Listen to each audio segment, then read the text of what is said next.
Bonjour à tous, bienvenue dans cette nouvelle vidéo. Aujourd'hui, on va faire un petit renard caché avec les outils que j'ai créés et qui sont disponibles sur ma boutique. On commence donc avec une plaque de pâte translucide de chez Cernit et elle est étalée à peu près au cran 3 de ma machine à pâte qui est une Imperia. Et je vais en découper comme ça avec un emporte-pièce carré pour avoir bien la même taille à chaque fois, environ 7 ou 8 carrés pour avoir un bon pâton ensuite à la fin. Je vais ensuite les recouvrir partiellement ou totalement de feuilles d'or. Vous verrez qu'ici j'en ai vraiment pas mis partout parce que je voulais pas que ce soit trop blindé en feuilles d'or. En général quand on en met trop ça a l'effet un petit peu inverse, ça rend le tout un petit peu opaque et pas très joli. Du coup ici j'ai laissé quelques carrés vraiment avec peu de feuilles d'or et d'autres remplis, ou voire même avec pas du tout de feuilles d'or, donc c'est vraiment à vous de voir. Je retourne ensuite tous mes carrés et je vais venir y apposer de l'encre à alcool. Vous prenez encore une fois l'encre que vous voulez, de la marque que vous voulez, le principal étant que ça s'accorde avec les couleurs que vous voulez au final. Ici j'ai pris un mélange un petit peu automnal avec du rouge, du brun, du orange et un peu de vert et je vais comme ça venir étaler quelques gouttes sur mes carrés de pâte.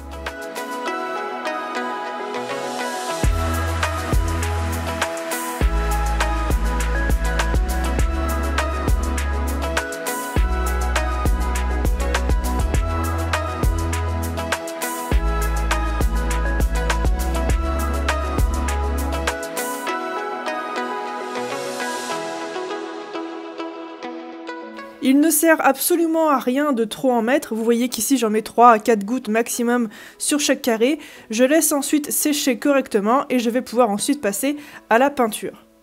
Comme vous l'avez vu, j'ai badigeonné d'encre environ 6 carrés, je vais ensuite badigeonner de peinture acrylique blanche de chez Action environ 3 carrés.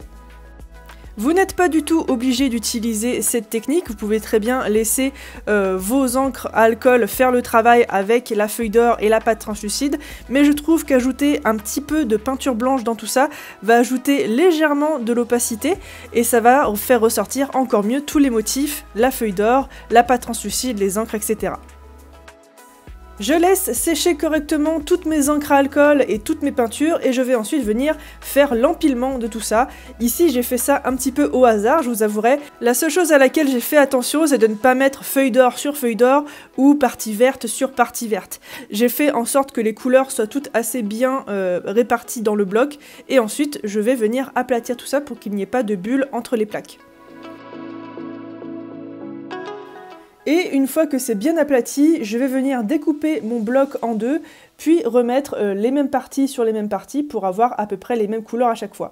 Je reconditionne ensuite mon bloc pour qu'il fasse un carré d'environ la même taille qu'on avait à la base, et je vais ensuite venir le texturer avec mon tampon renard. C'est un tampon que vous pourrez évidemment retrouver sur ma boutique Etsy, je vous laisse le lien en barre d'infos. L'intérêt ici c'est vraiment d'avoir un renard vraiment de partout dans le bloc, donc je vais venir d'abord faire la face avant en appuyant bien correctement avec ce tampon. Il n'y a vraiment pas de danger, on peut vraiment appuyer dessus, j'ai fait en sorte qu'il soit vraiment très solide. Je reconstitue ensuite mon bloc exactement comme je le ferais pour un mokume gainé normal, pour qu'il n'y ait vraiment pas de bulles d'air à la fin, à la découpe. Et je vais ensuite faire la face arrière exactement comme tout à l'heure en remettant mon tampon par-dessus et en appuyant correctement. Je trouve ça vraiment important de faire les deux faces puisque en général le mokume gainé vous avez toujours un côté du bloc qui est un peu moins texturé que l'autre. Ici ça va vraiment nous permettre d'avoir un renard un petit peu de partout dans le bloc.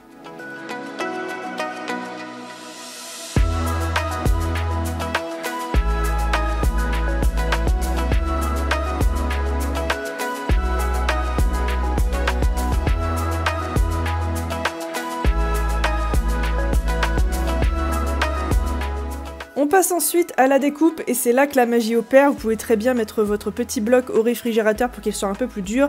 Ici j'en avais pas vraiment besoin parce qu'il faisait assez froid.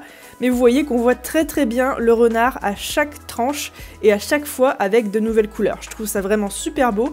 J'essaye évidemment de faire des tranches à chaque fois d'environ 2-3 mm vraiment maximum. Et ensuite de toute façon je vais les repasser à la machine à pâte pour les affiner et pour leur donner une meilleure forme.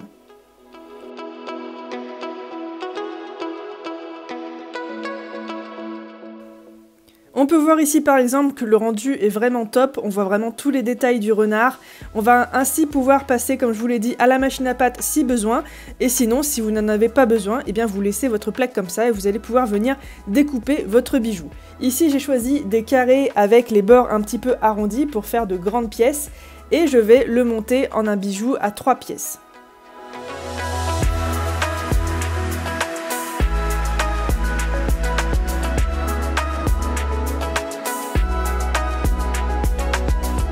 Et pour ce type de pièce, je préfère toujours un petit rendu légèrement bombé, pour ça je les fais cuire sur un petit bol en métal. Une fois que les pièces sont cuites, comme vous le voyez, le rendu est totalement différent, mais on voit quand même le renard, et on va ensuite passer à la semelle. Je voulais vraiment mettre en valeur la transparence de la pièce avec un fond blanc, justement pour qu'on voit encore mieux les différences de couches et le renard au centre. Et pour mettre en valeur encore mieux tout ça, et pour lui donner un très joli cadre, je vais faire une semelle qui va remonter très légèrement sur les côtés.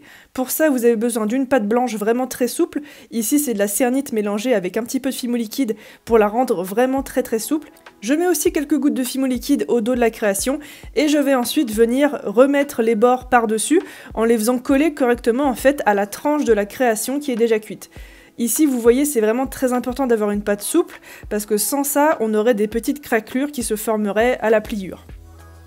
Je découpe ensuite correctement avec mon scalpel en mettant bien la lame à ras de ma création, et je vais ensuite pouvoir repasser tout ça au four. Si vous en avez l'envie, vous pouvez aussi texturer le dos de cette semelle avec de la mousse ou avec une plaque de texture, peu importe, et je vais faire ça pour toutes mes pièces. Attention toutefois à refaire cuire quand même sur un bol ou sur une surface arrondie pour garder ce joli arrondi qu'on avait. Si vous voulez faire comme moi un montage couture, je vous conseille aussi de faire passer une petite pièce au four en forme de bouton avec les trous, etc. pour pouvoir venir faire un montage avec 0% de métal comme j'aime les faire. Et pour avoir un tuto complet sur le montage couture comme je le fais ici, je vous conseille d'aller voir la vidéo que j'ai mise en barre d'infos. C'est un tuto spécialement dédié à ce type de montage.